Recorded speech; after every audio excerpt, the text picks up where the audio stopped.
Praise the Lord. Praise the Lord. ത്രിയേക ദൈവത്തിന് സ്തുതി. മലബാറിൻ്റെ മാരാമൺ എന്ന ലോകം അറിയപ്പെടുന്ന കുന്നംകുളം ഭദ്രാസനത്തിൻ്റെ 73ാമത് കൺവെൻഷനിൽ കർത്താവിൻ്റെ സാക്ഷിയായി നിലകൊള്ളുവാൻ സ്വർഗത്തിലെ ദൈവം എനിക്ക് കനിഞ്ഞ് നൽകിയതായ ഈ ഭാഗ്യപദവിക്കായി ഞാൻ ദൈവത്തിന് നന്ദിയോടുകൂടി സ്തുതി സ്തോത്രങ്ങൾ അർപ്പിക്കുന്നു. ഇത്ര മനോഹരമായ ഒരു വേദിയൊരുക്കി ഈ വർഷത്തെ കൺവെൻഷനിൽ എന്നെ കൂടി ഭാഗവാക്കാക്കിയ നമുക്ക് എവർക്കും പ്രിയങ്കരനായ ഭദ്രാസന അധ്യക്ഷൻ അഭിമന്യ ഡോക്ടർ മാത്യൂസ് മക്കാറിയൂസ് തിരുമേനിയോട്, ഭദ്രാസനത്തിൻ്റെ secretary reverend Saju B John, ഇതിൻ്റെ general convener reverend Jo Mathew അച്ചൻ, convention secretary Sajimon P T, ഭദ്രാസന treasurer Kochumaman, convention treasurer Biju Abraham, പ്രിയപ്പെട്ട ടി ബി കുര്യൻ സാർ,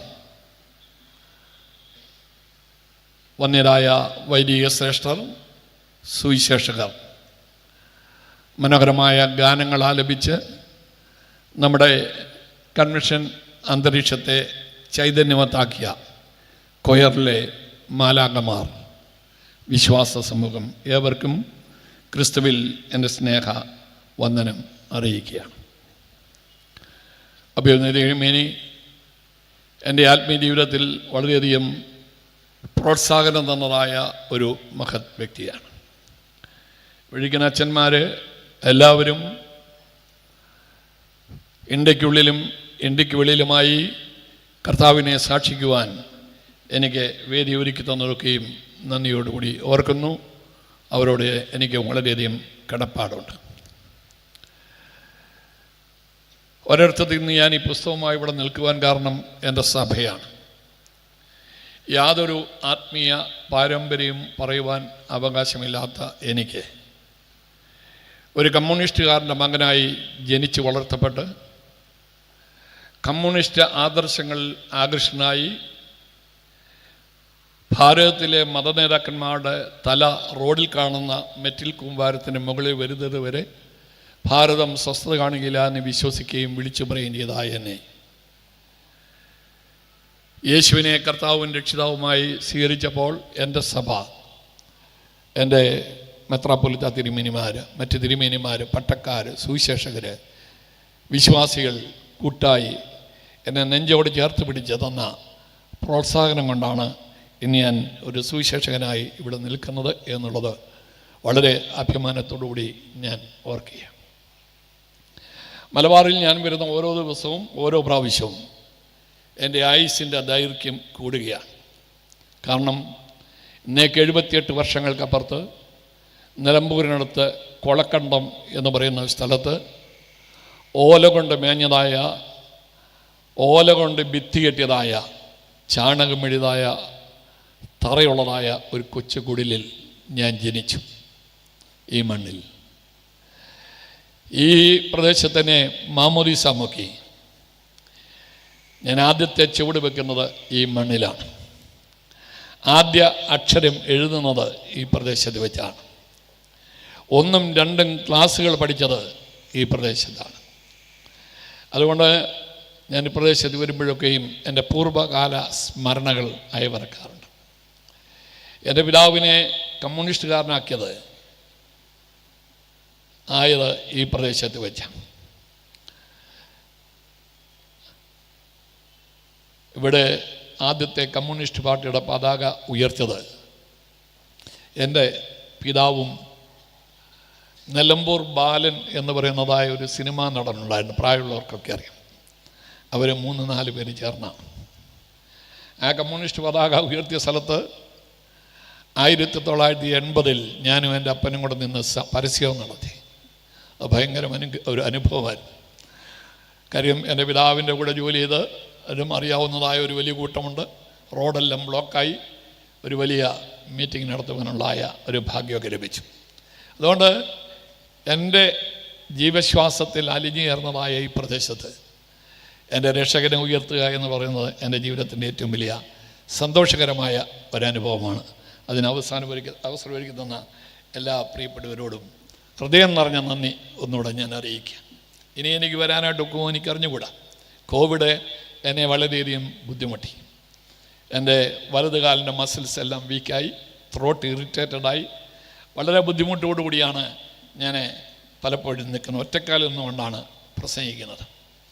അതുകൊണ്ട് ദൈവമക്കൾ എനിക്ക് പ്രാർത്ഥിക്കണം, എൻ്റെ ഒറ്റ കൊതി എൻ്റെ അവസാന ശ്വാസവും എൻ്റെ രക്ഷകനെ, എൻ്റെ പ്രിയനെ ഉയർത്തിക്കൊണ്ടായിരിക്കണമെന്നുള്ളത് എൻ്റെ വലിയ കൊതിയാണ്. നമ്മൾ 2 തീം സന്ധിക്കുന്നതായ ഒരു പോയിന്റിലാണ്. ഒന്ന് കുടുംബ പരിപോഷണം.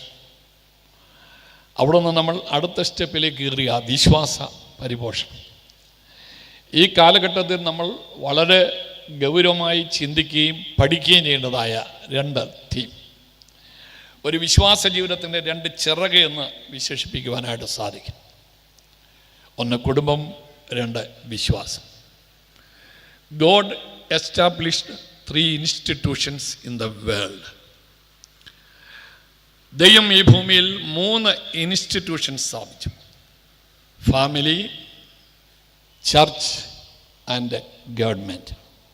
എന്ന് പറഞ്ഞേ, ഫാമിലി, ചർച്ച് ആൻഡ് ഗവൺമെൻറ്. 3ന്റെ അടിസ്ഥാന ഘടകം എന്ന് പറയുന്നത് കുടുംബമാണ്. കുടുംബം നന്നായാൽ സഭ നന്നാകും, കുടുംബം നന്നായാൽ രാഷ്ട്രം നന്നാകും. മറിച്ച് കുടുംബം തകർന്നാൽ സഭ തകരും, കുടുംബം തകർന്നാൽ രാഷ്ട്രം തകരും. അതുകൊണ്ട് വളരെ ഗൗരവത്തോടുകൂടി നാം കൈകാര്യം ചെയ്യേണ്ടതായ ഒന്നാണ് കുടുംബം. 1 വർഷം അത് ധ്യാനിക്കുവാനും പഠിക്കുവാനും നമുക്ക് ഭാഗ്യം ലഭിച്ചു. എന്നാൽ ഇന്ന് അനേക കുടുംബങ്ങളും സാത്താൻ്റെ പ്ലേ ഗ്രൗണ്ടായി തീർന്നിരിക്കുകയാണ്. അഗ്നിപർവ്വതം പോലെ പുകഞ്ഞുകൊണ്ടിരിക്കുന്നതായ അനേക കുടുംബങ്ങൾ, മൂല്യശോഷണം സംഭവിച്ചു കൊണ്ടിരിക്കുന്ന കുടുംബങ്ങൾ, ഇളം തലമുറയെ ഭയപ്പെടുന്നതായ മാതാപിതാക്കൾ, എൻ്റെയും നിങ്ങളുടെയും അപ്പച്ചന്മാരും വല്യപ്പച്ചന്മാരും കാണിച്ചു തന്നായിരിക്കുന്ന പ്രാർത്ഥനയും വചന ധ്യാനവും കൈമോശം വന്നതായ കുടുംബങ്ങൾ, ഇതിൻ്റെയൊക്കെയും നടുവിലാണ് നമ്മൾ നിൽക്കുന്നത് എന്നുള്ള കാര്യം മറന്നു പോകരുത്. ദൈവശാസ്ത്രമില്ലാത്തതായ കുടുംബം, എ റോബോട്ടിക് ഫാമിലി.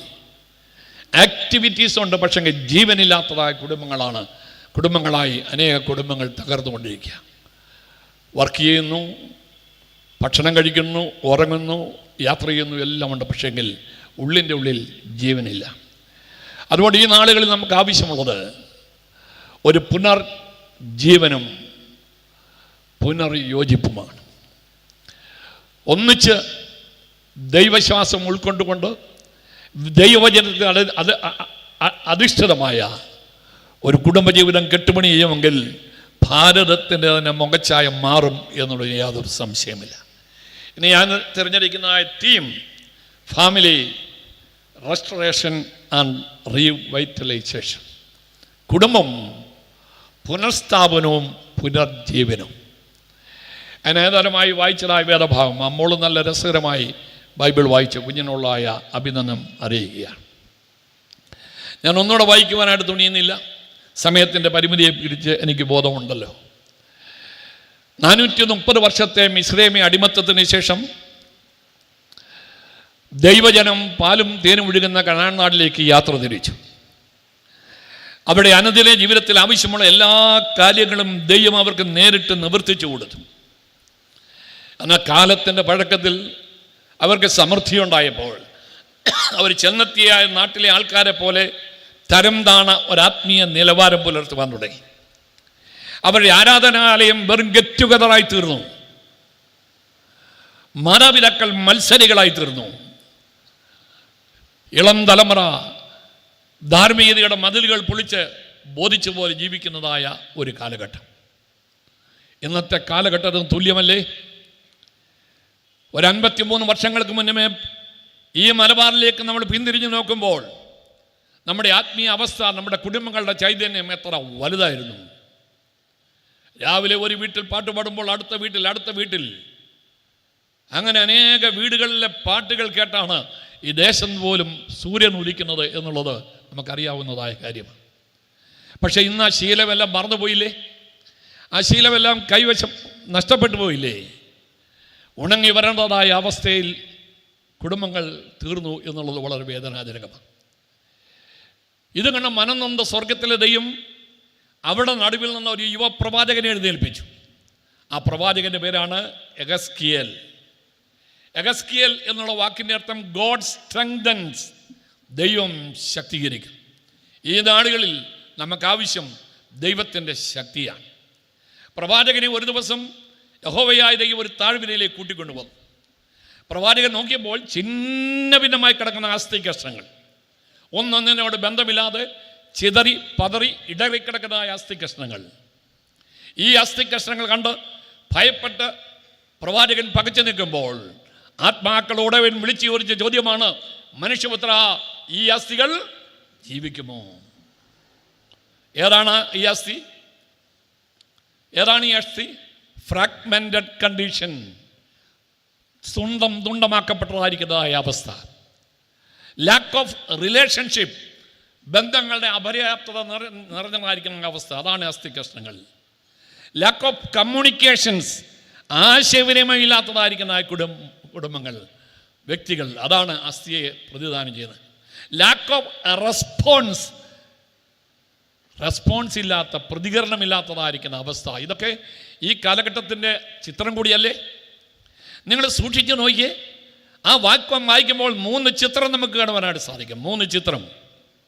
ഒന്ന്, ദൈവിക പ്രമാണം വിട്ട് ദൈവത്തിൽ നിന്നകന്ന് അസ്ഥി മാത്രമായി തീർന്നതായ പഴയ നിയമ കുടുംബത്തെ നമുക്ക് കാണുവാനായിട്ട് സാധിക്കും. ദൈവം പ്രമാണം കൊടുത്ത് പക്ഷേ ആ പ്രമാണത്തിൽ നിന്ന് അകന്നു പോയതായിരിക്കുന്നതായ ദൈവജനം. 2, പുതിയ നിയമ സഭയെ നമുക്ക് കാണുവാനായിട്ട് സാധിക്കും. അതിനകത്ത് ദൃശ്യസഭ, ഇന്ന് നമ്മൾ പേര് ചൊല്ലി വിളിക്കുന്നതായിരിക്കുന്ന സഭാ വിഭാഗങ്ങളെ ഇതിനകത്ത് കാണുവാനായിട്ട് സാധിക്കും. എൻ്റെ ഭാഷയെ പറഞ്ഞാൽ റോബോട്ടിക് ചർച്ച്. സേവ്യാസംഘമുണ്ട്, യുവനസഖ്യമുണ്ട്, പ്രാർത്ഥനായോഗങ്ങളുണ്ട്, എല്ലാ കാര്യങ്ങളും ഉണ്ട്. പക്ഷേ ഉള്ളിൽ ജീവൻ്റെ തുടിപ്പില്ലാത്തതായിരിക്കുന്ന സഭകളായി തീർന്നതായി കാണാൻ സാധിക്കും. 3, ഇത് ഇന്നത്തെ കുടുംബങ്ങളുടെ ഒരു ചിത്രമായി നമുക്ക് കാണാൻ സാധിക്കും. ഈ അവസ്ഥ കണ്ടുകൊണ്ട് ദൈവം ചോദിക്കുന്നു, മനുഷ്യപുത്ര, ഈ അസ്ഥികൾ ജീവിക്കുമോ? ജീവിക്കണം. ജീവിച്ചില്ലെങ്കിൽ എന്ത് സംഭവിക്കും? എനിക്ക് കൊയറിൽ ആരെങ്കിലും 1-2 പേര് വേദപുസ്തകം വായിച്ചു തന്നാൽ ഒരു വലിയ ആശ്വാസം. അതെൻ്റെ ശരീരത്തിനോട് വലിയ ആശ്വാസം. അതുകൊണ്ടാണ് ഞാൻ നിങ്ങളെ വേദപുസ്തകം കൊണ്ടുവരണം. ഈ അസ്ഥികൾ ജീവിച്ചില്ലെങ്കിൽ എന്ന് പറഞ്ഞു.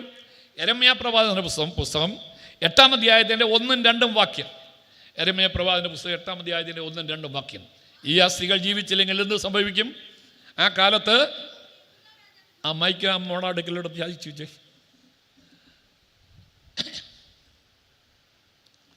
വായിച്ച മോളെ. ആ കാലത്ത് അവർ യഹൂദ രാജാക്കന്മാരുടെ അസ്ഥികളെയും പ്രഭുക്കന്മാരുടെ അസ്ഥികളെയും പുരോഹിതന്മാരുടെ അസ്ഥികളെയും പ്രവാചകന്മാരുടെ അസ്ഥികളെയും യെരുശലേം നിവാസികളുടെ അസ്ഥികളെയും ശവക്കുഴികളിൽ നിന്നെടുത്തു.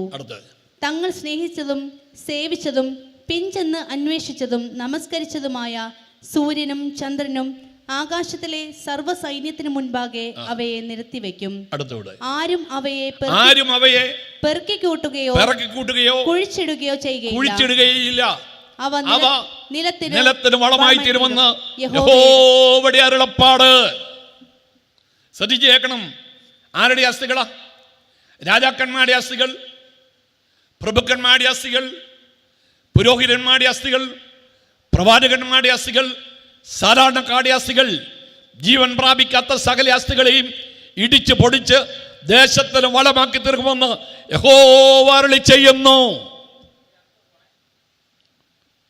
മലബാറിൻ്റെ കൺവെൻഷൻ സംബന്ധിക്കുന്ന പ്രിയ ദൈവജനമേ, ഇതെന്നിൽ സംഭവിക്കരുത്, നമ്മുടെ കുടുംബത്തിൽ സംഭവിക്കരുത്, നമ്മുടെ ഇടവകയിൽ സംബന്ധിക്കരുത്, നമ്മുടെ ദേശത്ത് സംഭവിക്കരുതെന്നുള്ള ആഗ്രഹത്തോടു കൂടി ദൈവം ചോദിക്കുന്നു, ഈ അസ്ഥികൾ ജീവിക്കുമോ? ജീവിക്കുമെന്ന് തമ്പുരാൻ അതിനൊരു പദ്ധതിയുണ്ട്. അവിടെ 2-3 കാര്യങ്ങൾ പറയുന്നത്. 3-ാമത്തെ വാക്യം എസെക്കിയേൽ 37:3.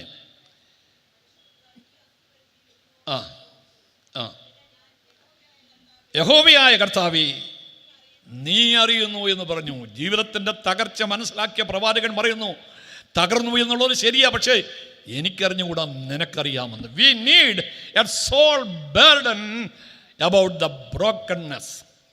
ജീവിതത്തിൻ്റെ തകർച്ചയെക്കുറിച്ചുള്ള ഒരാത്മഭാരം നമുക്കുണ്ടാകണം. കുടുംബങ്ങളുടെ ശിഥിലീകരണത്തിൽ ന്യായങ്ങൾ പറയുകയോ പഴിയാറിയോ പരാതി പറയുകയോ അല്ല ചെയ്യേണ്ടത്. ഇതിന് ഉത്തരവാദി ഞാനാണെന്ന് നമ്മൾ ഓരോരുത്തരും സമ്മതിക്കണം. എന്നിട്ട് അതിന് പരിഹാരം തരുവാൻ കഴിവുള്ള മാറായ മധുരമാക്കുന്ന കർത്താവിൻ്റെ പാദപീഠത്തിലേക്ക് ഈ പ്രശ്നവുമായി കൊണ്ടുവരുവാനായിട്ട് നമ്മൾ ഇടയാക്കണം. ഒരാത്മഭാരം നമുക്കുണ്ടാകണം. ആത്മഭാരം എന്താണ്? ആത്മഭാരം ഇപ്പോഴത്തെ അവസ്ഥയെക്കുറിച്ചുള്ളതായ അവബോധം പ്ലസ് എന്തായിരിക്കണമെന്ന് ഉള്ളതിനെ പറ്റിയുള്ള ബോധ്യം സമം ആത്മഭാരം. ഇതൊന്ന് നഷ്ടപ്പെട്ടു പോയില്ലേ? എന്നിലും നിങ്ങളിലും നഷ്ടപ്പെട്ടു പോയതായ ഒന്നാണ് ഈ ഹൃദയത്തിനകത്തെ നൊമ്പരം. കഠിന ഹൃദയമാണ്. എന്ത് സംഭവിച്ചാലും നമുക്ക് യാതൊരു ചലനമില്ലാത്തതായ അവസ്ഥ. പ്രിയമുള്ളവരെ, ഇതിനൊരു മാറ്റം സംഭവിച്ചേ മതിയാവുകയുള്ളൂ. നമ്മൾ ഓർക്കണം, ബാബേലിൽ ഭാഷ കലക്കിയതായിട്ട് നമുക്ക് കാണാൻ സാധിക്കും. ഭാഷ കലക്കിയതായിട്ട് പരസ്പരം അതുവരെയും സംസാരിച്ചതായ ജനങ്ങൾ, കമ്മ്യൂണിക്കേറ്റ് ചെയ്തായിരിക്കുന്ന ജനങ്ങൾ ഒരു ദിവസം തൊട്ട് സംസാരിക്കുന്നത് എന്താണെന്ന് മനസ്സിലാകുന്നില്ല.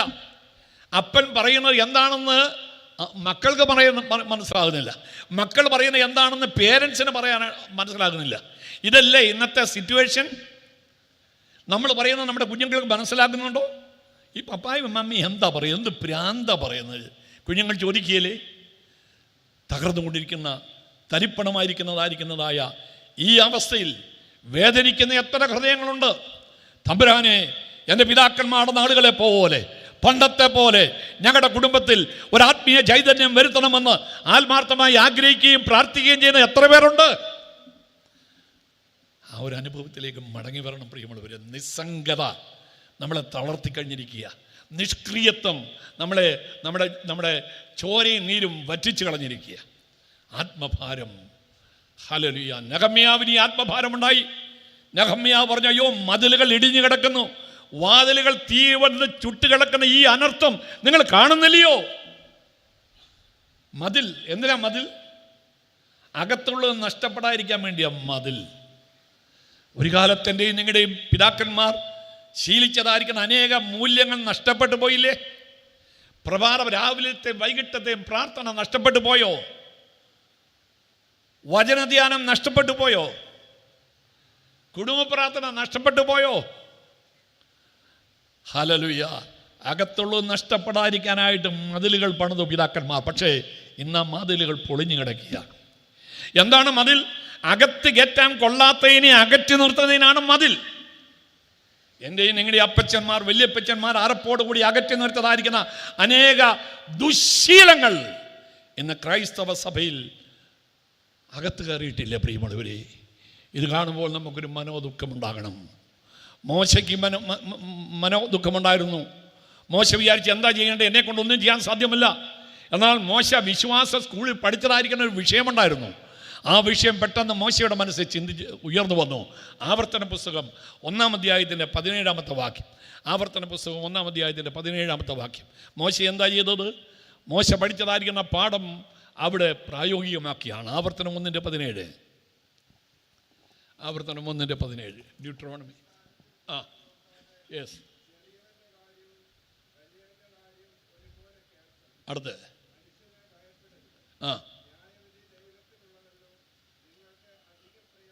നിങ്ങൾക്ക് അധികം പ്രയാസമുള്ളത് എൻ്റെ അടുക്കൽ കൊണ്ടുവരുവീൻ, അത് ഞാൻ തീർക്കും. ഇന്ന് ദൈവജനം കേൾക്കുന്ന എല്ലാ പ്രിയപ്പെട്ടവരോടും പറയുന്നു, നിങ്ങൾക്ക് നിങ്ങളുടെ ബുദ്ധി കൊണ്ട്, നിങ്ങളുടെ മിടുക്ക് കൊണ്ട് പരിഹരിക്കുവാൻ കഴിയാത്ത ഏത് പ്രശ്നമായാലും കർത്താവിൻ്റെ അടുക്കൽ കൊണ്ടുവന്നാൽ അത് അവൻ തീർക്കും. അത് വിശ്വസിക്കുന്ന നിങ്ങൾ കരമുയർത്തിയവർ ഹല്ലേലൂയ പറഞ്ഞാട്ട് എൻ്റെ ദൈവത്തിന് അത് സാധിക്കുമെന്നുള്ള വിശ്വാസം. ഹല്ലേലൂയ. ഇത് നമ്മുടെ ജീവിതത്തിൽ പ്രാവർത്തികമാക്കണം. പ്രത്യേകിച്ച് കുഞ്ഞുങ്ങളോട് ഞാൻ പറയുന്നു, ഈ വാക്യം നിങ്ങൾ ഹൃദയസ്ഥമാക്കണം. നിങ്ങൾക്ക് അധികം പ്രയാസമുള്ള വിഷയം, അധികം പ്രയാസമുള്ള പ്രശ്നം, അത് ദൈവത്തിൻ്റെ അടുക്കലേക്ക് കൊണ്ടുവരണം. ക്രൂശിൻ്റെ ചുവട്ടിൽ അവിടെയാണ് പ്രശ്നത്തിൻ്റെ പരിഹാരം. എൻ്റെ കർത്താവിന് മനസ്സിലാക്കാൻ കഴിയാത്ത ഒരൊറ്റ വേദനയുമില്ല. എൻ്റെ കർത്താവിന് സോൾവ് ചെയ്യാൻ കഴിയാത്തതായ ഒറ്റ പ്രശ്നവുമില്ല. ഏത് പ്രശ്നങ്ങളുടെയും പ്രയാസങ്ങളുടെ നടുവിൽ ആ ക്രൂശിന്റെ ചുവട്ടിലേക്ക് കടന്നു വാ. കണ്ണുനീരോട് പ്രാർത്ഥിക്കുക, അപ്പാ നീ എനിക്ക് വേണ്ടി മരിച്ചുവനെയും വിശ്വസിക്കുന്നു. നീ എൻ്റെ ഭാരം, എൻ്റെ വേദന ഏറ്റെടുത്തുകൊണ്ട് കാൽവറിയിൽ കയറിയെന്ന് ഞാൻ വിശ്വസിക്കുന്നു. എൻ്റെ ഈ പ്രശ്നത്തിന്, എൻ്റെ കുടുംബത്തിൻ്റെ തകർച്ചയ്ക്ക്, എൻ്റെ കുഞ്ഞുങ്ങൾ അന്യാധീനരായി പോകുന്നതായ ഈ ദുരസ്ഥതയ്ക്ക് ഒരു പരിഹാരം ആ ക്രൂശിൻ്റെ ചുവട്ടിലുണ്ട്. വില്യം കൂപ്പർ, നിങ്ങൾക്കറിയാം, ഇംഗ്ലണ്ടിൽ ഒരു പ്രഭു കുടുംബത്തിൽ ജനിച്ചു വളർത്തപ്പെട്ടതായ ഏക സന്തതി. അവനെ പഠിപ്പിച്ചൊരു ബാരിസ്റ്ററാക്കണമെന്ന് അവൻ്റെ മാതാപിതാക്കൾക്ക് ആഗ്രഹമുണ്ടായിരുന്നു. അതുകൊണ്ട് ലോ പഠിക്കുവാൻ അവനെ ലോ കോളേജിൽ ചേർത്തു. പക്ഷേ കോളേജിലെ കൂട്ടുകാരുടെ സഹവർത്തിത്വം അവൻ്റെ സ്വഭാവത്തെ ആകപ്പാട് താറുമാറാക്കി. മദ്യപാനിയായി, സ്ത്രീലംബടനായി, ധൂർത്തനായി അങ്ങനെ അഴിഞ്ഞഴിഞ്ഞ് ജീവിക്കുക. ഒരിക്കൽ കൂട്ടുകാരുമൊത്ത് മദ്യപിച്ച് കപ്പലിൽ ഉല്ലാസയാത്ര ചെയ്യുമ്പോൾ അപ്രതീക്ഷിതമായി ഉണ്ടായതായ കൊടുങ്കാറ്റിൻ്റെ ഫലമായി കപ്പൽ തകർന്നു. കൂപ്പർ ഉൾപ്പെടെ എല്ലാവരും വെള്ളത്തിൽ വീണു. കൂപ്പറിനൊരു പലാക്കഷ്ണം കിട്ടി. നീന്തറിയാം, പക്ഷേ എങ്ങോട്ടാണ് നീന്തേണ്ടത്? ചുറ്റുപാടും കണ്ണെത്താത്ത ദൂരത്തെ ജലത്തിൻ്റെ പരപ്പ് എങ്ങോട്ട് നീന്തണമെന്ന് കൂപ്പറിന് അറിഞ്ഞുകൂടാ. ആ വെള്ളത്തിൻ്റെ താളത്തിനനുസരിച്ച് കൂപ്പർ പൊങ്ങിയും താണും ഇങ്ങനെ കിടന്നു. നേരം പരപരാ വെളുത്തപ്പോൾ ഇത് അങ്ങ് ദൂരെ ഒരു കുരിശ്. ബ്രിട്ടീഷുകാർ പണിതതായ ഒരു ദൈവാലയം. ആ ദൈവാലയം തകർന്നു പോയെങ്കിലും അതിന് മുഖതാവിൽ ഉയർത്തപ്പെട്ട പിച്ചളകൾ ഉണ്ടാക്കിയ കുരിശ്, ആ കുരിശ് അങ്ങനെ ഉയർന്നു നിൽക്കുക. ഉദയസൂര്യൻ്റെ കിരണമേറ്റപ്പോൾ ആ കുരിശ് പ്രശോഭിതമായി. മൂകമായ ഭാഷയിൽ കുരിശ് കൂപ്പറിനോട് പറഞ്ഞു, come unto me, come unto me. ഇന്ന് ഈ പന്തലിരിക്കുന്ന യുവതികളോട്, യുവാക്കന്മാരോട് കുരിശ് പറയുന്നു, കം അൺടു മീ. മാതാപിതാക്കളോട് പറയുന്നു, കം അൺടു മീ. കുടുംബത്തിൽ നീറുന്ന പ്രശ്നവുമായി പരിഹരിക്കുവാൻ കഴിയാതെ, ആരോടും പറയുവാൻ കഴിയാത്ത സ്വകാര്യ ദുഃഖവുമായി കഴിയുന്നതായി ഓരോരുത്തരും പറയുന്നു, come unto me, come unto me. Cooper ആ കുരിശിനെ നോക്കി നീന്തി നീന്തി നീന്തി നീന്തി നീന്തി മണിക്കൂറുകൾ നീന്തി അവസാനം ആ കുരിശിൻ്റെ ചുവട്ടിൽ ചെന്ന് വീണു. സുബോധം നഷ്ടപ്പെട്ടു. പിന്നെ എപ്പോഴോ സുബോധം വന്നു. തല ഉയർത്തി നോക്കുമ്പോൾ വലിയ കുരിശ്. കാര്യമായ പരിവർത്തനം ഉണ്ടാക്കിയില്ല. ആ പ്രാവശ്യത്തെ വെക്കേഷനിൽ വീട്ടിലിരുന്ന് ബോറടിച്ചപ്പോൾ അമ്മയുടെ ലൈബ്രറിയിൽ നിന്ന് ഒരു തടിച്ച പുസ്തകം വലിച്ചെടുത്തു. ആ പുസ്തകം അലക്ഷ്യമായി കൂപ്പർ മറിച്ചു നോക്കാൻ തുടങ്ങി. അമ്മ ചില വാചകത്തിനടിയിൽ വാചകം ഹൈലൈറ്റ് ചെയ്തിരിക്കുക. ഒരു വാക്യം അവൻ ശ്രദ്ധിച്ചു. ആ വാക്യം ഇങ്ങനെയാണ്: വിശ്വസിക്കുന്നവർക്ക് അവൻ തൻ്റെ രക്തം മൂലം പ്രായശ്ചിത്തമാകുവാൻ ദൈവം അവനെ പരസ്യമായി ഉയർത്തിയിരിക്കുന്നു. കൂപ്പർ ഒന്നുകൂടെ വായിച്ചു: വിശ്വസിക്കുന്നവർക്ക് അവൻ തൻ്റെ രക്തം മൂലം പ്രായശ്ചിത്തമാകുവാൻ ദൈവം അവനെ പരസ്യമായി ഉയർത്തി. ഈ പുസ്തകത്തിൻ്റെ പ്രത്യേകത, ആത്മാർത്ഥതയോടെ ഇത് വായിക്കുമോ അവരെ തിരിച്ചു വായിക്കുന്ന ഒരു പുസ്തകമാണ് വിശുദ്ധ ബൈബിൾ. ഈ പുസ്തകം രണ്ടാമത് വായിച്ചപ്പോൾ കൂപ്പറിനോട് ചോദ്യം, Cooper, do you believe it? Cooper, do you really believe it? രണ്ടാമത് ചോദ്യം ആവർത്തിച്ചപ്പോൾ കൂപ്പർ ആ പുസ്തകത്തിലെ മുഖം അമർത്തി വിതുമ്പിക്കറിയാനായിട്ട് തുടങ്ങി. എന്നിട്ട് അദ്ദേഹം പറഞ്ഞു, yes Lord, now I believe it, now I strongly believe it. കൂപ്പറിൻ്റെ ഉള്ളിൽ നിന്ന് വലിയ അന്ധകാര ശക്തി ബഹിർഗമിച്ചു. ഒരഭവമായ ശക്തി അവൻ്റെ ഹൃദയത്തിലേക്ക് പകർന്നു. അവനെ എഴുന്നേറ്റ് തുള്ളിച്ചാടാൻ തുടങ്ങി. ആ മൂലയ്ക്ക് ചാരി വെച്ചിരിക്കുന്ന ഗിറ്റാറിൻ്റെ കമ്പിയിൽ അവൻ്റെ കൈകൾ മുട്ടി. മനോഹരമായ ശബ്ദം. പെട്ടെന്ന് ആ ഗിറ്റാർ കയ്യിലെടുത്തു. തൻ്റെ കൈകൾ മാസ്മരമായി ആ കമ്പി കൂടെ ചലിക്കാൻ തുടങ്ങി. ദൈവാത്മാവ് കുരിശിൻ്റെ ചുവട്ടിൽ അടിയർ വെച്ച ജീവിതത്തിൻ്റെ ഉള്ളിൽ നിന്ന് ഒരു പാട്ട് ബഹിർഗമിച്ചു. ജീവിതത്തിൽ ആദ്യമായി കൂപ്പർ ഒരു പാട്ടുണ്ടാക്കിയ പാട്ടാണ് എൻ പേർക്കേശു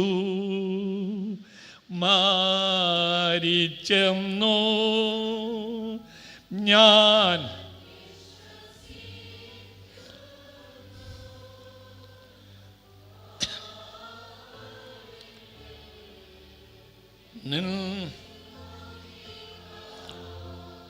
രക്തം ചിന്തി യേശു പാപമെന്നിൽ നിന്നു നീക്കാൻ രക്തം ചിന്തി യേശു.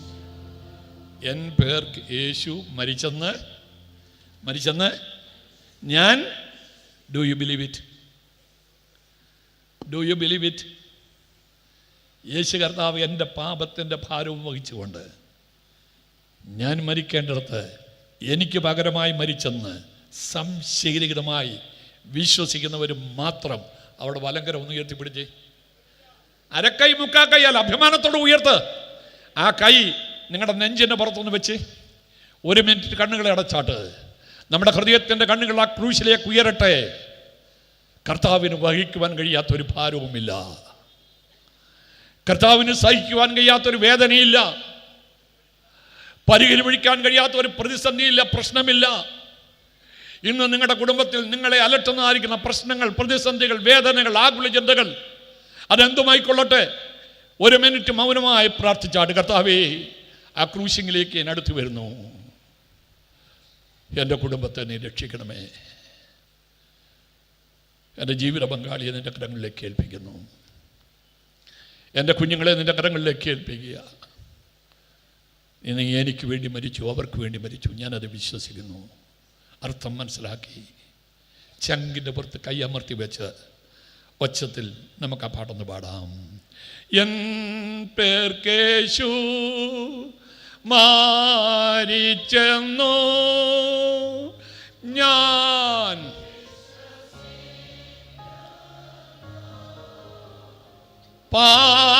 പാപമെന്നിൽ നിന്നു നീക്കാൻ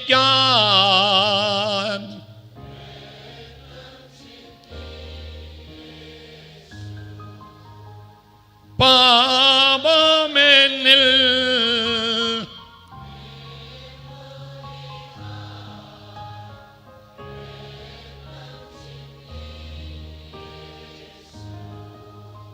എല്ലാവരും കാണുമെന്ന് പറഞ്ഞേ. ആ കരം ഒന്നുകൂടെ ഉയർത്തിപ്പിടിച്ച് നല്ലതുപോലെ എടുക്കാവുന്നിടത്തോളം ശബ്ദത്തിൽ 3 ഹല്ലേലൂയ പറഞ്ഞേ. ഹല്ലേലൂയ, ഹല്ലേലൂയ, ഹല്ലേലൂയ. പുനർജീവനത്തിനും പുനഃസ്ഥാപനത്തിനും ആത്മഭാരത്തോടുകൂടി ക്രൂശിൻ്റെ ചുവട്ടിലേക്ക് മടങ്ങി വാ. 2 അതിൻ്റെ 7-ാമത്തെ വാക്യം, എസെക്കിയേൽ 37:7. എന്നോട് കൽപ്പിച്ചതുപോലെ ഞാൻ പ്രവചിച്ചു. ഇങ്ങോട്ട് നോക്കി, പ്രവാചകനോട് സ്വർഗത്തിലെ ദൈവം പറഞ്ഞു, പ്രവാചക, ഈ ഉണങ്ങിയ അസ്ഥികളോട് നീ പ്രവചിക്കാൻ പറഞ്ഞു. അപ്പോൾ ഉണങ്ങിയ അസ്ഥികൾക്ക് ചെവിയുണ്ടോ, കാതുണ്ടോ, ഇതെങ്ങനെ കേൾക്കും, എങ്ങനെ പ്രതികരിക്കും, അതൊന്നും പ്രവാചകൻ ചിന്തിച്ചില്ല. തമ്പുരാൻ കൽപ്പിച്ചു. പ്രവാചകൻ ആ താഴ്വരയിലേക്ക് ഇറങ്ങി ഉറക്കെ വിളിച്ചു പറഞ്ഞു, ഉണങ്ങിയ അസ്ഥികളെ യഹോവയുടെ വചനം കേൾപ്പീൻ. ഭ്രാന്ത്, ശുദ്ധമാനമായ ഭ്രാന്ത്.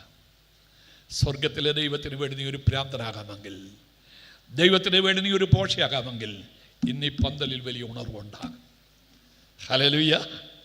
പ്രാർത്ഥിച്ചേ. അപ്പോൾ 2-ാമത്തെ കാര്യം, ഒബേ ഗോഡ് അൺക്വസ്റ്റ്യനബിളി. ചോദ്യം ചെയ്യാതെ കർത്താവ് എന്തു പറഞ്ഞാലും അനുസരിക്കാമോ? കർത്താവ് എന്ത് പറഞ്ഞാലും അനുസരിക്കാമോ? അത് ഞാൻ കൈപൊക്കിക്കുന്നില്ല.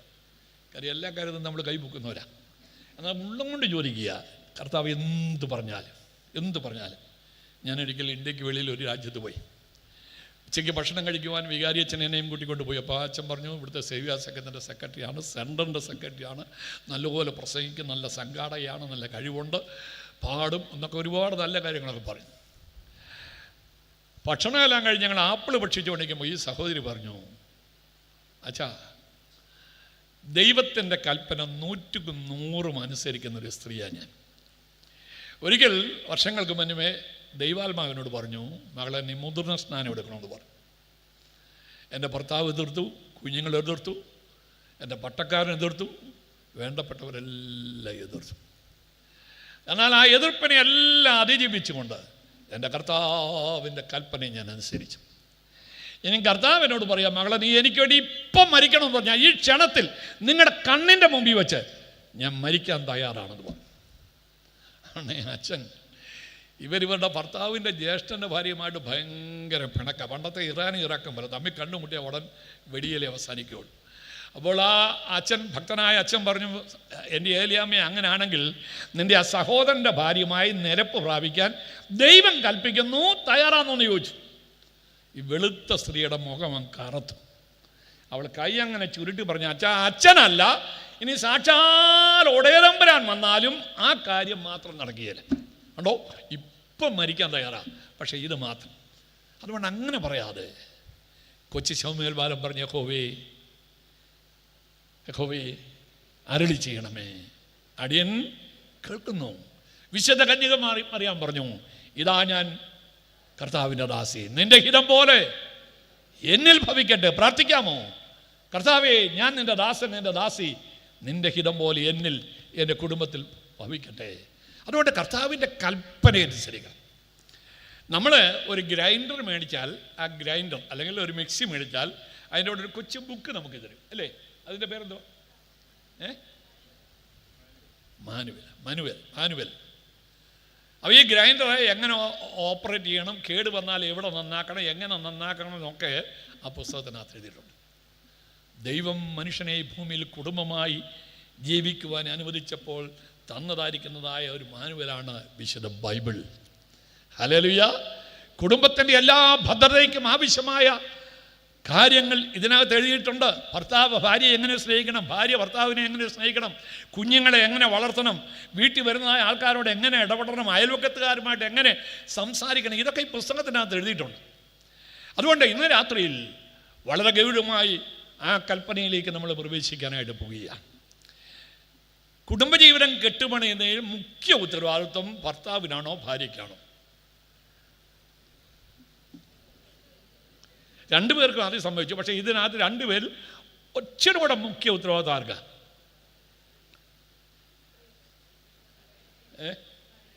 സ്റ്റുവാർട്ടല്ലേ പറയും പോയി ആർക്കാ? രണ്ടുപേർക്കും ഞാൻ സമ്മതിച്ചു. അതിലെ ഒരു പടിയുടെ ഉത്തരവാദിത്വം കൂടുതൽ ആർക്കാ?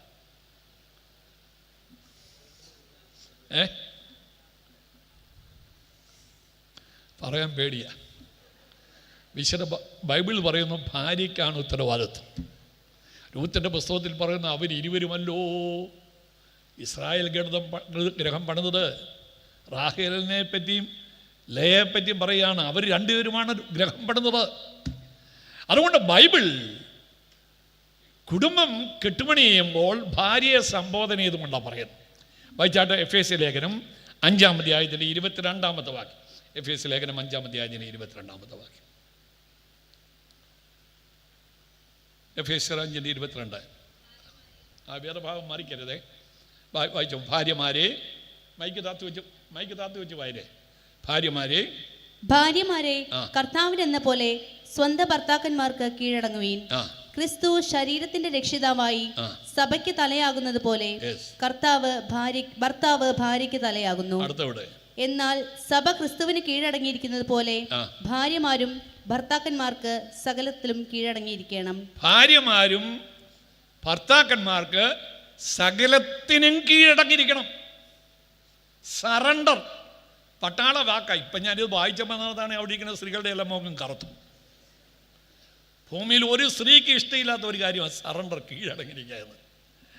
എന്നാൽ വിശുദ്ധ ബൈബിളിൽ ഈ സറണ്ടർ എന്നുള്ള വാക്ക് അടിച്ചമർത്തപ്പെടുക എന്നുള്ള ആശയമല്ല. To place under the rank, ആ ആശയമാണ്. ദൈവം വെച്ചിരിക്കുന്ന ഭർത്താവെന്ന സ്ഥാനത്തിന് ദൈവകൃപയിൽ ആശ്രയിച്ചുകൊണ്ട് വിധേയപ്പെട്ട് കഴിയുക എന്നുള്ളതാണ് സറണ്ടർ എന്നുള്ള വാക്ക് പറയുന്നത്. അതാ ദൈവത്തിൻ്റെ വ്യവസ്ഥ. ഭാര്യ എത്ര വലിയ ഉന്നത ജോലിയുള്ളവളായാലും ഉയർന്ന കുടുംബത്തിൽ ജനിച്ചവളായാലും ആ കുടുംബം സന്തോഷകരമായി തീരണമെങ്കിൽ ഭർത്താവിന് വിധേയപ്പെട്ട് കഴിഞ്ഞ് മതിയാകുകയുള്ളൂ. എനിക്ക് ഡ്രൈവിംഗ് നല്ലപോലെ അറിയാം. 1980 മുതൽ ഞാൻ വണ്ടി ഓടിക്കുക. ഈ കേരളം മുഴുവൻ ഞാൻ വണ്ടി ഓടിക്കുന്നുണ്ട്. പക്ഷേ ഞാൻ ഗൾഫിൽ ചെല്ലുമ്പോൾ ഞാൻ നല്ല എക്സ്പേർട്ട് ഡ്രൈവറാണെന്നും പറഞ്ഞ് കേരളത്തിൽ വണ്ടി ഓടിക്കുന്ന പോലെ എനിക്ക് അവിടെ ഓടിക്കാൻ ഒക്കുമോ? അവിടുത്തെ ട്രാഫിക് റൂൾസൊക്കെ വ്യത്യസ്തമാണ്. അപ്പം ദൈവരാജ്യത്തിൻ്റെ റൂൾസ് അതാണ് പറയുന്നത്. ഭാര്യമാരെ കർത്താവിനെന്ന പോലെ. അപ്പം കർത്താവിന് കീഴ്പ്പെട്ടെങ്കിൽ മാത്രമേ ഭർത്താവിന് കീഴ്പ്പെടാൻ സാധിക്കുകയുള്ളൂ. കർത്താവിനെന്ന പോലെ സ്വന്തം ഭർത്താക്കന്മാർക്ക് കീഴടങ്ങിയിരിപ്പീൻ. അവിടെ ഒരു അച്ഛൻ തല കുലുക്കുന്നത് തട്ടിക്കോ. എന്തിനാണ് കീഴടങ്ങിയിരിക്കുന്ന? 3 ന്യായങ്ങൾ ബൈബിൾ പറയുന്നുണ്ട്. 3 ന്യായങ്ങൾ പെട്ടെന്ന് നിങ്ങൾ എഴുതിയെടുത്താണ്. ഒന്ന്, സറണ്ടർ ഈസ് ആൻ ഒബ്ലിഗേഷൻ. കീഴടങ്ങിയിരിക്കുക എന്ന് പറഞ്ഞാൽ ഒരു ധാർമ്മികമായിരിക്കുന്ന കടപ്പാടാണ്. എനിക്കത് വിവരിപ്പാൻ ആഗ്രഹമുണ്ട്, പക്ഷേ സമയമില്ലാത്തതുകൊണ്ട് ഞാനൊരു ഉദാഹരണം പറഞ്ഞു പോവുകയാണ്. ഞാൻ റോമാലേഖനം പഠിച്ചത് നമ്മുടെ വലിയ മെത്രാപ്പൊലീത്ത തിരുമേനി അഭിയന്നനായിരിക്കുന്നതായ ഭാഗ്യസ്മരണനായിരിക്കുന്നതായ ഫിലിപ്പോസ് മാർ ക്രിസോസ്റ്റം മാർത്തോമാ വലിയ മെത്രാപ്പൊലീത്തയുടെ പിതാവ് കലമണ്ണിൽ KE ഉമ്മനച്ഛൻ്റെ പാറവെടുത്തിലാണ് റോമാലേഖനം പഠിച്ചത്. നല്ല രസമായി റോമാലേഖനം അച്ഛൻ പഠിപ്പിക്കും. ആ ക്ലാസ്സിൽ 2 കുട്ടികളേ ഉള്ളൂ. ഒന്ന് ഞാനും മറ്റൊന്ന് എൻ്റെ പിതാവും. ഞങ്ങൾ 2 പേരും മാത്രമേ ഉള്ളൂ. ഒരിക്കൽ പഠിച്ചുകൊണ്ടിരിക്കുമ്പോൾ ഈ അച്ഛൻ്റെ മകൻ ക്രിസോസ്റ്റം തിരുമേനി അവിടെ കയറി വരിക. അന്ന് ക്രിസോസ്റ്റം തിരുമേനി ഒരു ജൂനിയർ ബിഷപ്പ്.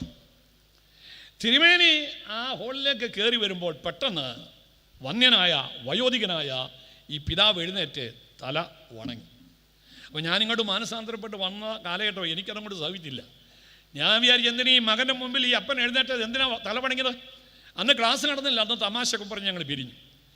പിറ്റേ ക്ലാസ്സിന് വന്നപ്പോൾ ഞാൻ അച്ഛനോട് ചോദിച്ചു, അച്ഛൻ എന്തിനാ ഈ മോൻ വന്നപ്പോൾ എഴുന്നേറ്റ് തല വണങ്ങിയെന്ന് ചോദിച്ചു. ഉടനെ അച്ഛനൊരു പറഞ്ഞതായ വാചകം ഞാൻ എൻ്റെ ഡയറിക്കകത്ത് നോട്ട് ചെയ്തു. അച്ഛൻ പറഞ്ഞു, God has ordained certain levels of authorities in the family, in the church and in the government. ദൈവം കുടുംബത്തിലും സഭയിലും രാഷ്ട്രത്തിൻ്റെ ചില സ്ഥാനികളെ ആക്കി വെച്ചിട്ടുണ്ട്. ആ സ്ഥാനത്തെ മാനിക്കുക എന്നുള്ളത് മറ്റുള്ളവരുടെ ധാർമ്മികമായ ഉത്തരവാദിത്വമാണ്. അതുകൊണ്ട് ഈ പന്തലിരിക്കുന്ന ഭാര്യമാരോട് എനിക്ക് പറയാനുള്ളത്, നിങ്ങൾ കർത്താവിന് വിനയപ്പെടുന്നെങ്കിൽ നിങ്ങളുടെ ഭർത്താക്കന്മാർക്ക് വിധേയപ്പെട്ട് കഴിയണം. അത് ധാർമ്മികമായ ഉത്തരവാദിത്വമാണ്. 2, സബ്മിഷൻ ഈസ് ആൻ ഓപ്പർച്യൂണിറ്റി. പത്രോസിൻ്റെ 1-ാം ലേഖനം 3-ാം അധ്യായത്തിൽ അതാ പറയുന്നത്. അതൊരു വലിയ സുവർണാവസരം. Opportunity for what? Opportunity to win your unsaved husband. രക്ഷിക്കപ്പെടാത്തതായ ഭർത്താക്കന്മാരെ നേടാനുള്ള ഏറ്റവും വലിയ സുവർണാവസരമാണ് ഭാര്യ ഭർത്താവിനെ കീഴടങ്ങിയിരിക്കുക എന്ന് പറയും. അവിടെ ഒരു ഉദാഹരണം പറഞ്ഞ് ഞാൻ മുന്നോട്ട് പോകാം. അച്ഛനോട് പറഞ്ഞ് 8:30 ആശീർവാദം പറയണം, അല്ലെങ്കിൽ ബസ് കിട്ടാനൊക്കെ പ്രയാസം. അതുകൊണ്ട് ഞാൻ പെട്ടെന്ന് നിർത്താനായിട്ടുള്ള തത്രപ്പാട്. എൻ്റെ പിതാവ് നല്ലൊരു കമ്മ്യൂണിസ്റ്റുകാരനാണ്. 1947 മലബാറിൽ താമസിച്ചുകൊണ്ടിരിക്കുമ്പോൾ അന്ന് ഒരു കമ്മ്യൂണിസ്റ്റുകാരനെ ആനയെക്കൊണ്ട് ചവിട്ടിക്കൊല്ലിക്കുന്ന കാഴ്ച കണ്ണിൻ്റെ മുമ്പിൽ കണ്ടപ്പോൾ എൻ്റെ പിതാവും മുമ്പേ പറഞ്ഞതായ സിനിമാ നടൻ ബാലനും ഉൾപ്പെടെ 5 പേര് കമ്മ്യൂണിസ്റ്റ് പാർട്ടി ചേർന്ന. എന്നാൽ എൻ്റെ അമ്മച്ചി നല്ലൊരു കോൺഗ്രസ്സുകാരിയാണ്. തമ്പുരാൻ ഇവരെ തമ്മിലാണ് കൂട്ടി യോജിപ്പിച്ച് നോക്കി. ഒരു കോൺഗ്രസ്സുകാരനെയും കമ്മ്യൂണിസ്റ്റുകാരെയും, ഒരു കോൺഗ്രസ്സുകാരെയും കമ്മ്യൂണിസ്റ്റുകാരെയും. പക്ഷേ ഇവർ തമ്മിലൊരു ധാരണയിലുണ്ടായിരുന്നു. അപ്പൻ്റെ പൊളിറ്റിക്കൽ കാര്യങ്ങളൊന്നും ഭാര്യ ഇടപെടരുത്. ഭാര്യയുടെ ആത്മീയമായ കാര്യങ്ങളിൽ ഭർത്താവ് ഇടപെടൽ ഭയങ്കര സന്തോഷമാണ്. എൻ്റെ മാതാപിതാക്കളുടെ കുടുംബത്തെ ഓർത്ത് ഞാൻ വളരെ അഭിമാനം കൊള്ളുക. എൻ്റെ ചാച്ചൻ ഒരിക്കൽ പോലും എൻ്റെ അമ്മച്ചി അടിച്ചിട്ടില്ല. എൻ്റെ അമ്മച്ചി ഒരിക്കൽ പോലും എൻ്റെ ചാച്ചനെ അടിച്ചിട്ടില്ല. വലിയ സന്തോഷവും വലിയ കരുതലുകളായ കുടുംബമാണ്. എല്ലാ ഞായറാഴ്ചയും പള്ളിയിൽ പോകാനായിട്ട് എൻ്റെ അമ്മച്ചിക്ക് സ്വാതന്ത്ര്യമുണ്ട്. ഒരിക്കൽ പള്ളിയിൽ പോകാനായിട്ട് അതിൻ്റെ ഒരുക്കങ്ങൾ ചെയ്യുമ്പോൾ എൻ്റെ പിതാവ് ചെന്ന് എൻ്റെ അമ്മച്ചിയോട് പറഞ്ഞു, ഞാൻ ഇന്ന് വരെ നിന്നോട് പറയാത്തൊരു കാര്യം പറയുക, ഇനി മേലാൽ ഒരു പ്രാവശ്യം കൂടെ ഞാൻ പറയില്ല. അപ്പോൾ എൻ്റെ അമ്മച്ചി എന്താണെന്ന് അറിയാനായിട്ട് ഇങ്ങനെ നോക്കി. കമ്മ്യൂണിസ്റ്റ് മാർക്സിസ്റ്റ് പാർട്ടിയുടെ മഹിളാ സംഘടനയുടെ ജാഥ ഇതിലേ വരുന്നുണ്ട്.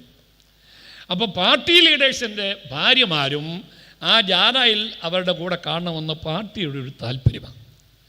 അതുകൊണ്ട് ഇന്ന് ഒരു പ്രാവശ്യത്തേക്ക് നീ പള്ളി പോകാതെ എൻ്റെ കൂടെ ആ ജാഥയിലൊന്ന് വരണമെന്ന് പറഞ്ഞു. ഞാൻ എൻ്റെ അമ്മച്ചിയുടെ കണ്ണിലേക്ക് നോക്കി. പക്ഷേ കാര്യമായ ഭാവവ്യത്യാസം. അമ്മച്ചി ഒന്നും പറഞ്ഞില്ല, മിണ്ടിയില്ല. അമ്മച്ചി നേരെ ബാത്റൂമിൽ വന്ന് ടാപ്പ് തുറന്ന് വെള്ളം ആ തൊട്ടിക്കകത്ത് വിടുന്ന ശബ്ദത്തിൽ തൻ്റെ വേദന ദൈവത്തോട് പകർന്നു. സഹോദരന്മാരെ, ദൈവത്തോട് പകരുവാനായിട്ട് നിനക്കൊരിടമുണ്ട്, ഏത് വേദനയും ഉൾക്കൊള്ളാൻ. തമ്പുരാൻ പറഞ്ഞു, എടി നീ ഒരു പ്രാവശ്യം പള്ളിയിൽ പോയില്ലെങ്കിൽ നിന്നെ പിടിക്കാൻ നരകത്തിൽ ഇടുകയില്ല, നീ പൊക്കോളാൻ പറഞ്ഞു. എൻ്റെ അമ്മച്ചി തിരിച്ചു വന്ന് ഡ്രസ്സ് ചെയ്ത് എൻ്റെ പിതാവിൻ്റെ കൂടെ ആ കമ്മ്യൂണിസ്റ്റ് പാർട്ടിയുടെ ജാഥയുടെ മുമ്പിൽ മൗനമായി ഇങ്ങനെ നടന്നു. അത് ശരിയാണോ തെറ്റാണോ? കല്യാണം കഴിച്ച ആരെങ്കിലും സ്ത്രീ പറഞ്ഞു, എൻ്റെ അമ്മച്ചി പോയത് ശരിയാണോ തെറ്റാണോ? അങ്ങോട്ട് നോക്കാം, ഇങ്ങോട്ട് നോക്കി. അപ്പോൾ ഭർത്താക്കന്മാരെ നോക്കുക, ശരിയാണോ തെറ്റാണോ? ശരിയാണോ തെറ്റാണോ? മിണ്ടിയില്ല. ഞാൻ ഇവരോട് ചോദിച്ചാൽ അവർ പറയും, 2 കൈ നോക്കി പറയും ശരിയാണോ. നിങ്ങൾ പറയും ശരിയാണോ തെറ്റാണോ? ഇയോടാ തിരിച്ച് വീട്ടിൽ പോകാനുള്ളവരായതുകൊണ്ടാണ് പറയാത്തത്. അങ്ങനെ ഒരു പ്രാവശ്യത്തേക്ക് എൻ്റെ പിതാവിനെ വാക്കിനെ മാനിച്ച് പള്ളിയിൽ പോകാതെ ജാഥയുടെ മുമ്പിൽ പോയതിൻ്റെ ഫലമായി സഖാവ് സൈക്കിൾ കറിയാച്ചനെ ഉപദേശി കറിയാച്ചനാക്കി തീർത്തു. അതാണ് പറഞ്ഞത്, അതോട് ഓപ്പർച്യൂണിറ്റിയാന്ന് പറയുന്നത്. അതുകൊണ്ട് അല്പം സഹിച്ച്, അല്പം ക്ഷമിച്ച് ഒന്ന് സറണ്ടർ ചെയ്തുകൂടെ അതിൻ്റെ വലിയ മിറക്കൽ നിങ്ങളുടെ വീട്ടിൽ കാണാൻ സാധിക്കും. അതുകൊണ്ട് surrender is an obligation, surrender is an opportunity. 3, surrender is an ornament. കീഴടങ്ങിക്കുന്ന ഭവ്യതയോടുകൂടി ജീവിക്കുന്നതായ ഒരു ഭാര്യ, അവിടെ അലങ്കാരമാണ് ആ സൗമ്യത എന്ന് പറയുന്നത്. ഇനി ഭർത്താക്കന്മാരോട് ചോദ്യം, കലി തുള്ളിക്കുന്ന ഭാര്യയാണോ സുന്ദരി, അതോ ശാന്തമായി നിൽക്കുന്ന ഭാര്യയാണോ സുന്ദരി? അപ്പോൾ അവരങ്ങോട്ട് നോക്കുക. എന്നോട് നോക്കി പറ, കലി തുള്ളി നിൽക്കുന്ന ഭാര്യയാണോ സുന്ദരി, അതോ സൗമ്യമായി നിൽക്കുന്ന ഭാര്യയാണോ? ജോൺ മാത്യു, കുര്യൻ സാറേ, ഏത് ഭാര്യ സുന്ദരി? വിശുദ്ധ ബൈബിൾ പറയുന്നു, ഭാര്യമാരെ നിങ്ങളുടെ അലങ്കാരം വിലയേറിയ വസ്ത്രങ്ങൾ അറിയുന്നതോ സ്വർണ്ണാഭരണങ്ങൾ ധരിക്കുന്നതോ തലമുടി മുന്നിലല്ല, സൗമ്യതയോടുകൂടിയ സാധനം, ഹൃദയത്തിൻ്റെ ഗൂഢ മനുഷ്യൻ അവിടെ പറയുന്നു. അതുകൊണ്ട് ഞാൻ 3 കാര്യം പറഞ്ഞു. ഒന്ന്, സറണ്ടർ ഈസ് ആൻ ഓബ്ലിഗേഷൻ. പിന്നെന്താ പറഞ്ഞേ? Surrender is an opportunity. പിന്നെ സറണ്ടർ ഈസ് ആൻ ഓർണമെൻറ്റ്. ഒരു വാക്യം കൂടെ വായിച്ചേ, സദൃശ്യവാക്യങ്ങളുടെ പുസ്തകം 12-ാം അധ്യായം അതിൻ്റെ 4-ാമത്തെ വാക്യം.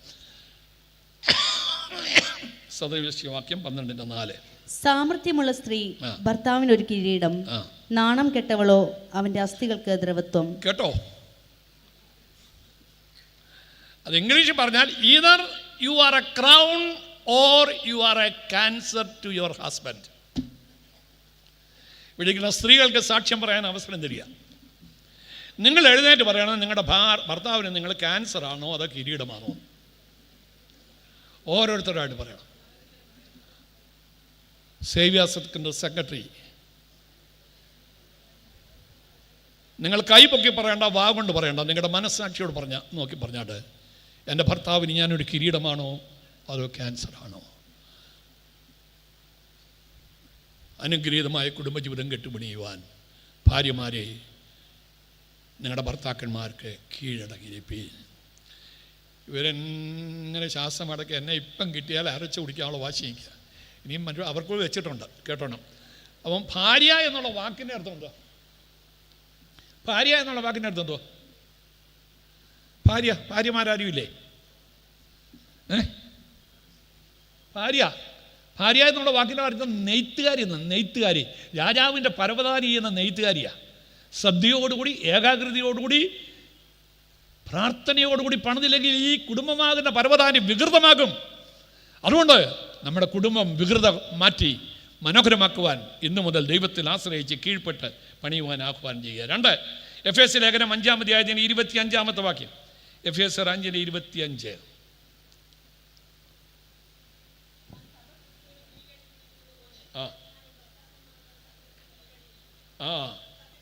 ഭർത്താക്കന്മാരെ ക്രിസ്തുവും സഭയെ സ്നേഹിച്ചതുപോലെ നിങ്ങളുടെ ഭാര്യമാരെ സ്നേഹിപ്പീൻ. അതിന് 28-ാമത്തെ വാക്യം.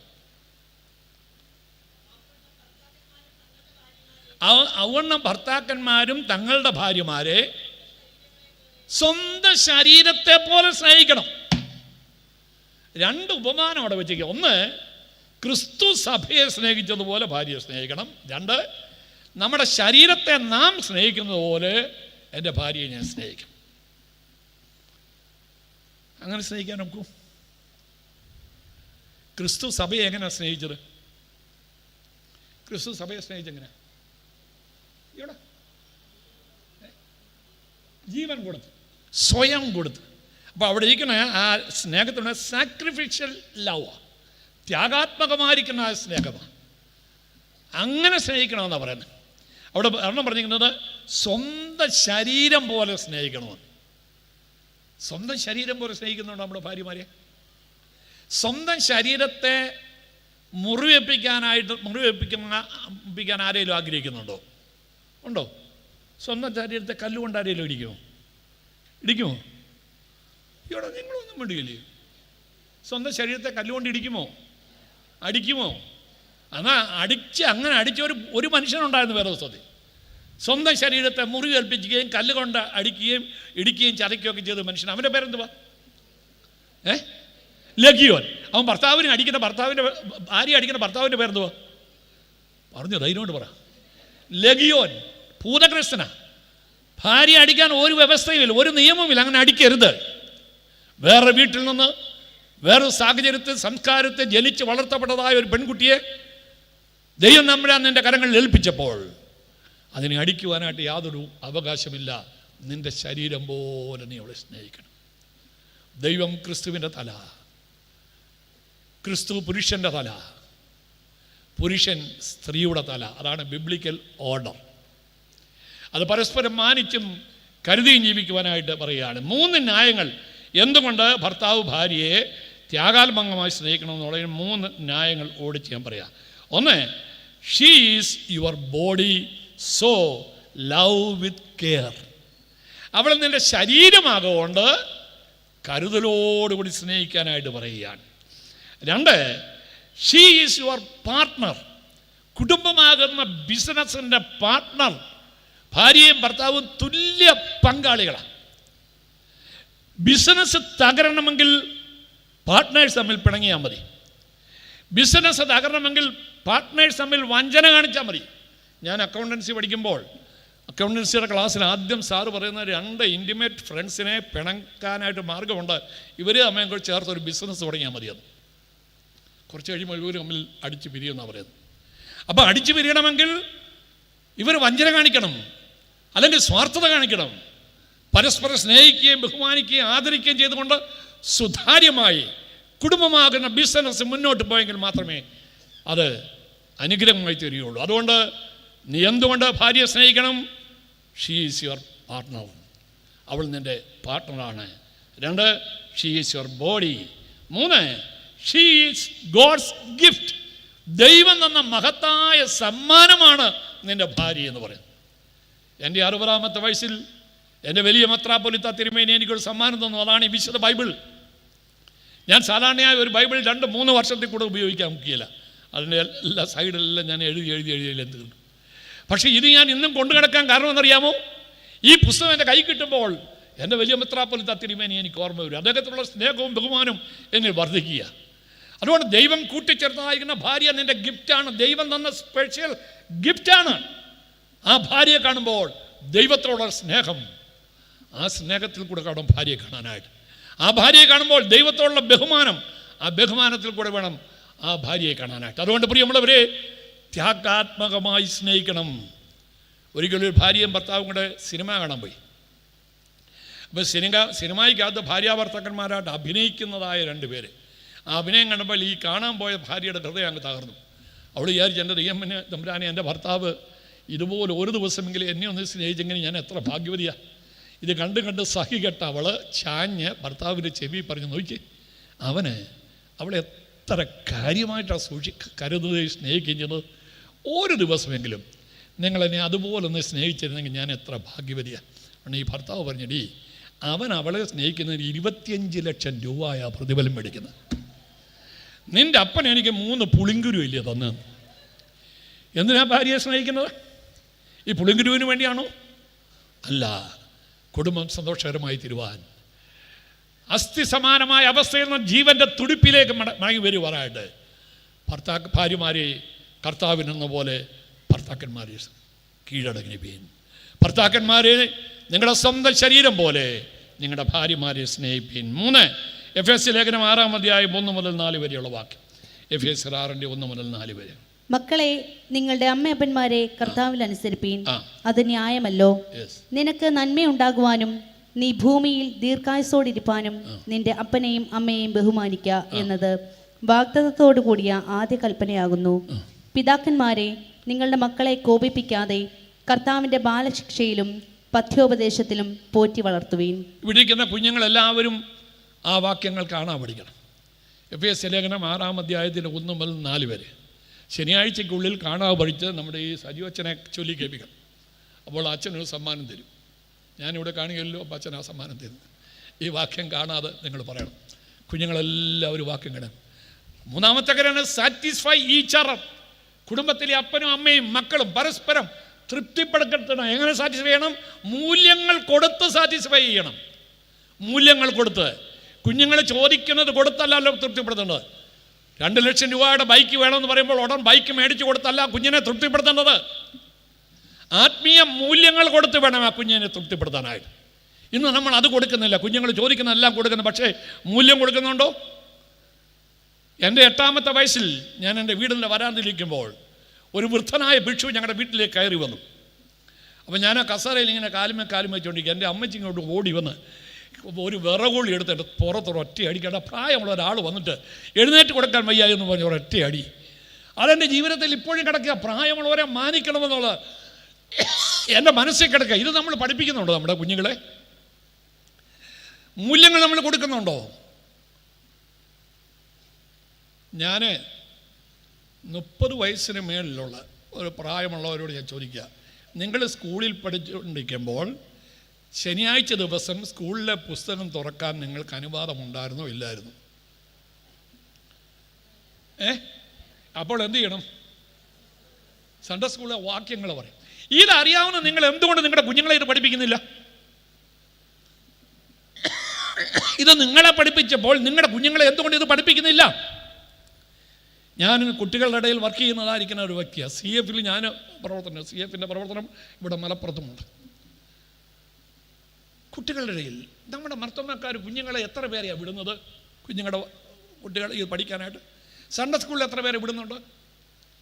ഞാൻ നമ്മുടെ സന്നദ്ധ സുവിശേഷ സംഘത്തിൻ്റെ vice president Thankachan, gift Thankachan അവർ, അദ്ദേഹത്തിൻ്റെ ഒരു മീറ്റിങ്ങിന് ഞാൻ തൃശ്ശൂർ ടൗൺ ഹാളിൽ പോയി. പ്രസംഗമെല്ലാം കഴിഞ്ഞ ഒരു അമ്മച്ചി, 80 വയസ്സുള്ള ഒരു അമ്മച്ചി എൻ്റെ അടുക്കുമെന്ന് പറഞ്ഞു, മോനെ അല്പസമയം എനിക്ക് വേണ്ടി തരണം, എൻ്റെ ഹൃദയത്തിൻ്റെ ഭാരം നീയുമായിട്ടൊന്ന് പങ്കുവെക്കാനാണ്. ഞാൻ പറഞ്ഞു, അമ്മച്ചി ഇഷ്ടം പോലെ സമയം എടുത്തോളാം പറഞ്ഞു. അമ്മച്ചി എൻ്റെ കയ്യെ പിടിച്ച് വലിച്ച് ആ സ്റ്റേജിൻ്റെ അങ്ങേയറ്റത്ത് വിട്ട് പറഞ്ഞു, എൻ്റെ ഭർത്താവിന് 84 വയസ്സുണ്ട്, എനിക്ക് 80 വയസ്സുണ്ട്. ഞാൻ ഗാനും പെണ്ണുമായിട്ട് ഒരൊറ്റ മോനേ ഉള്ളൂ. അവൻ പഠിക്കാൻ മിടുക്കനായതുകൊണ്ട് അവനെ ഞങ്ങൾ വസ്തു വിറ്റ് പഠിപ്പിച്ചു.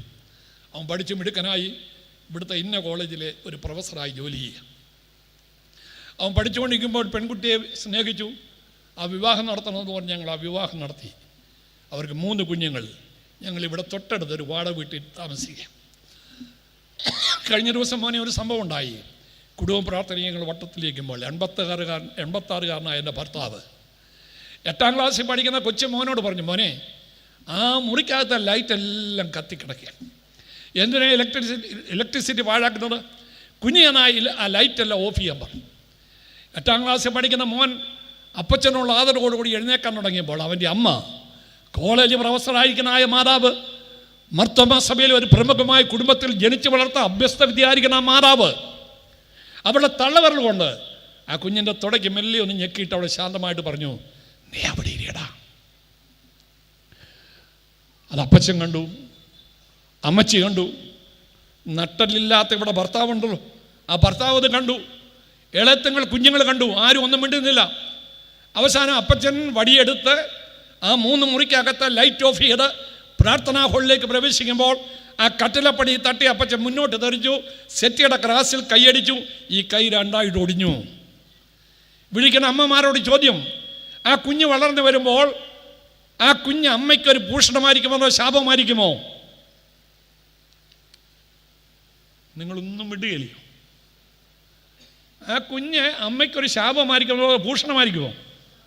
ശാപമായി തരും.